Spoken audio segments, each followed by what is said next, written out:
प्यारे विद्यार्थियों, शुभाशीष। आप प्रसन्न होंगे, अच्छी तरह से अध्ययन कर रहे होंगे।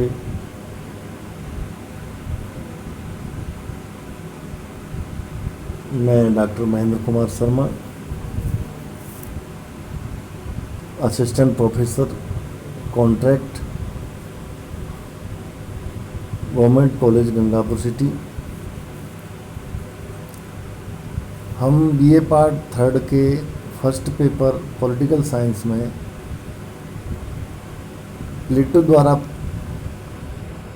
प्रतिपादित न्याय के सिद्धांत की निरंतर वीडियो व्याख्यान के माध्यम से अध्ययन कर रहे हैं। आज इस न्याय सिद्धांत का अंतिम बिंदु है ये। आज हम अंतिम बिंदु के रूप में जो विभिन्न प्रकार की इसकी समीक्षात्मक टिप्पणियाँ न्याय के बारे में की गई हैं या समालोचनात्मक जो दिए गए बिंदु हैं, उनमें हम देखते हैं कि पहला बिंदु आधुनिक युग के लिए अनुपयोगी।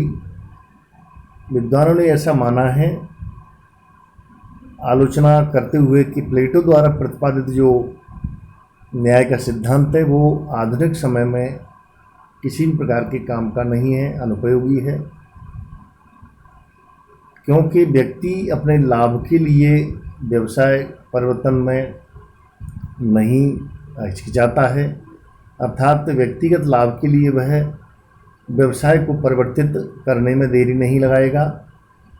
जबकि प्लेटो के न्याय में व्यक्ति के कार्यों के विशिष्टीकरण या विभाजन करने के माध्यम से जीवन भर वह उसी कार्य क्षेत्र में अपना योगदान देगा। लेकिन प्लेटो इसकी अनुमति नहीं देते हैं। वो कहते हैं कि जिस क्षेत्र में जिस वर्ग से जुड़ा है वो उसी वर्ग में कार्य करेगा। तो आधुनिक दृष्टिकोण में ये पूरी तरह से अनुपयोगी माना जाता है। दूसरा बिंदु है व्यक्तित्व का पूर्ण विकास इसमें नहीं होता है, क्योंकि प्लेटो ने केवल एक ही प्रकार के गुण के विकास की बात कही है। इसका तात्पर्य यह है कि व्यक्ति अपने संपूर्ण व्यक्तित्व का विकास नहीं कर पाता है, और जिसमें वह अधूरे जीवन की ओर अग्रसर रहता है। अगला बिंदु इसमें दिया गया है कि अनुभव का इसमें कोई भी महत्व नहीं है। प्लेटो ने रिपब्लिक में मनुष्य को कोई महत्व नहीं दिया है। परिणाम स्वरूप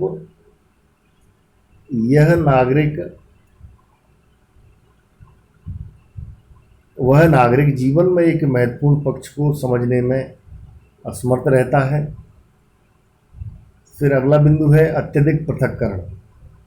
पृथक्करण से यह तात्पर्य है कि विभाजन करना, अलग अलग करना, विभक्त करना, बांटना।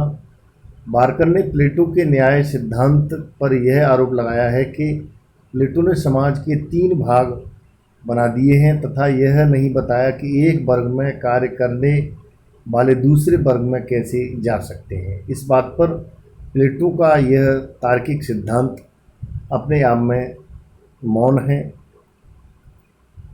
व्यक्ति को इसमें महत्व नहीं दिया गया है। आलोचना की दृष्टि से हम देखते हैं ये बिंदु। आलोचक मानते हैं कि प्लेटो ने व्यक्ति को राज्य के पूरी तरह अधीन कर दिया है। एक इकाई के रूप में व्यक्ति को कोई किसी प्रकार का महत्व स्थान प्रदान नहीं किया गया है। तो व्यक्ति को महत्व न देने के कारण भी इसकी आलोचना की जाती है, क्योंकि व्यक्ति के ही जीवन से संबंधित या व्यक्ति के विकसित होते व्यक्तित्व को ही आधार मान करके भविष्य की जो संभावनाएं हैं या प्रयोग हैं किए जाते हैं, अगर व्यक्ति का ही अस्तित्व नहीं है या उसकी किसी भी प्रकार की ऐसी शैली है जिसको आधार मान करके ही और किसी भी प्रकार के शासन को स्थापित किया जा सकता है, व्यक्ति को कोई महत्ता प्रदान इसमें नहीं की गई है। अगला बिंदु है विवेक और न्याय में विरोधाभास। प्लेटो ने अपने न्याय सिद्धांत के अंतर्गत कहीं तो विवेक को ऊंचा माना है और कहीं न्याय को विवेक से ऊपर माना है। इस प्रकार प्लेटो यह स्पष्ट नहीं कर पाए कि विवेक और न्याय में ऊंचा कौन है। व्यक्ति के विकास का मार्ग इसमें अवरुद्ध हो जाता है। आलोचनात्मक दृष्टि से हम देखते हैं, प्लेटो के न्याय सिद्धांत के अंतर्गत व्यक्ति का केवल एक कार्यक्षेत्र है। इससे व्यक्तियों के विकास का मार्ग रुक जाएगा। इस सिद्धांत से व्यक्ति को विकास की प्रेरणा नहीं मिलती है। फिर अगला बिंदु है श्रमिकों का राज्य के प्रबंध में महत्व नहीं। जो लेबर क्लास है,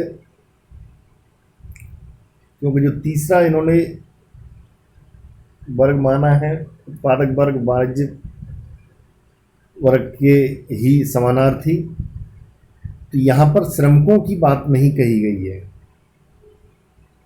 क्योंकि मजदूर वर्ग भी अपने आप में एक किसी भी शासन व्यवस्था में स्थान रखता है उसके विकास के क्षेत्र में।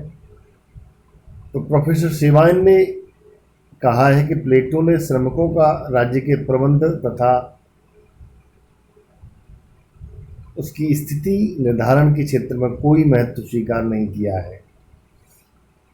यानी प्लेटो की आलोचना जब इस सैद्धांतिक परिप्रेक्ष्य में की जाती है तो उसमें इस बात से वंचित किया गया श्रमिक वर्ग को और उसकी स्थिति को, उसके मैनेजमेंट को, कि उसे भी उसमें किस तरह जीवन व्यतीत करना है, क्या उसका योगदान है, क्या उसका कर्तव्य रहेगा, इन सब का निर्धारण करने में प्लेटो ने कोई भी किसी भी प्रकार का इस वर्ग को महत्व नहीं दिया है। तो इस बिंदु के आधार पर भी आलोचना की जाती है। अब हम देखते हैं अगला पॉइंट है सामान्य जनता पर अविश्वास। देखिए, आज के समय में अगर हम देखें तो अधिकतम देशों की शासन प्रणालियाँ प्रत्यक्ष अप्रत्यक्ष रूप से लोकतांत्रिक अवस्था को धारण किए हुए हैं। तो उसमें सामान्य जनता पर विश्वास करना अत्यावश्यक है और उसी के नींव के आधार पर उस शासन व्यवस्था को संचालित किया जाता है, कोई भी सरकार काम करती है। प्रोफेसर सेवाइन ने कहा है कि प्लेटो ने सामान्य जनता पर अविश्वास होना बताया है, व्यक्ति को उसी प्रकार अधीन करा दिया है जिस प्रकार एक रोगी डॉक्टर के अधीन हो जाता है। अगला बिंदु है शासक वर्ग प्रसन्न नहीं, यानी शासक वर्ग की प्रसन्नता या उनके लिए पारितोषिक या सम्मान की व्यवस्था को या उनकी प्रसन्नता के हित में कोई भी ध्यान नहीं दिया गया है। प्लेटो के न्याय सिद्धांत संचालन साम्यवादी योजना के अंतर्गत किया है। इसी प्रकार जॉर्ज ग्रोटे ने कहा है कि न्यायपूर्ण राज्य में शासक वर्ग प्रसन्न नहीं रहता है। जहां न्याय की अवस्था को उचित स्थान दिया जाता है, ये मानते हैं जॉर्ज ग्रोटे कि उस राज्य में शासक वर्ग या रूलिंग क्लास होती है वो अपने आप को प्रसन्न चित्त महसूस नहीं करती है। फिर है मानव प्रकृति के विरुद्ध। प्लेटो का न्याय सिद्धांत मानवीय प्रकृति के विरुद्ध है। यह जरूरी नहीं कि मनुष्य में 3 ही गुण हों, इसके विपरीत अधिक भी गुण हो सकते हैं। फिर है प्रजातंत्र का विरोध। चूँकि प्लेटो ने शासन सत्ता बुद्धि प्रधान लोगों को सौंप दी है, अतः जनता की शासन करने के अधिकार से उसे वंचित कर दिया है। जबकि प्रजातंत्र में या तो जनता शासन करती है या फिर जनता के प्रतिनिधियों के द्वारा शासन को संचालित किया जाता है। कानूनी शक्ति का कोई प्रावधान नहीं।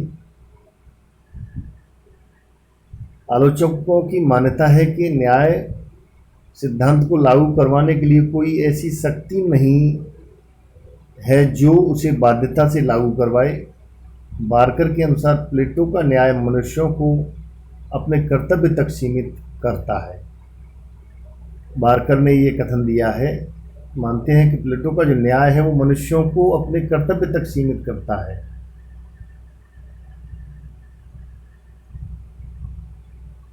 फिर है निर्णायकता का अभाव। प्लेटो इस बात की व्यवस्था नहीं कर पाए कि यदि विविध क्षेत्रों में कार्य करने वालों की इच्छा में परस्पर संघर्ष न हो, तो निर्णायकता का इसमें हमें विलोपन दिखता है, अभाव दिखता है।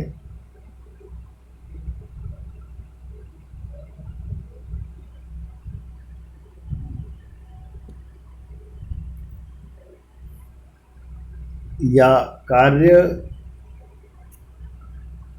क्षेत्र में संघर्ष हो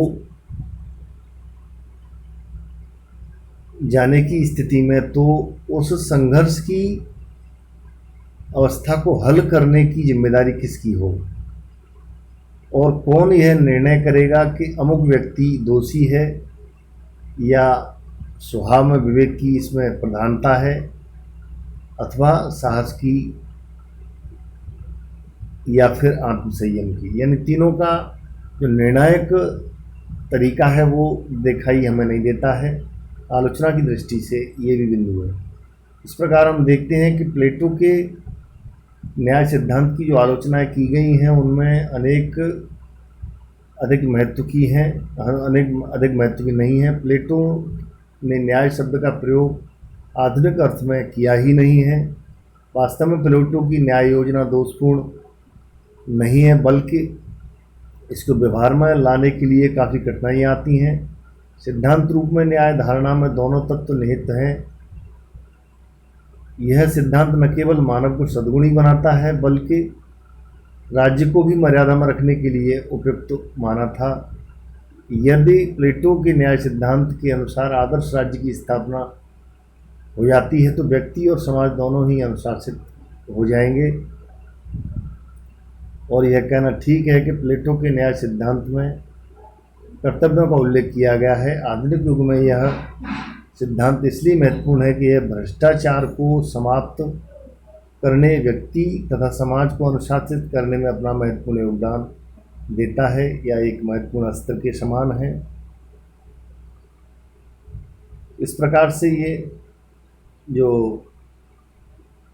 प्लेटो द्वारा प्रतिपादित न्याय का सिद्धांत है उसको आलोचना की दृष्टि से देखने के बाद अब हम अगला बिंदु प्लेटो के ही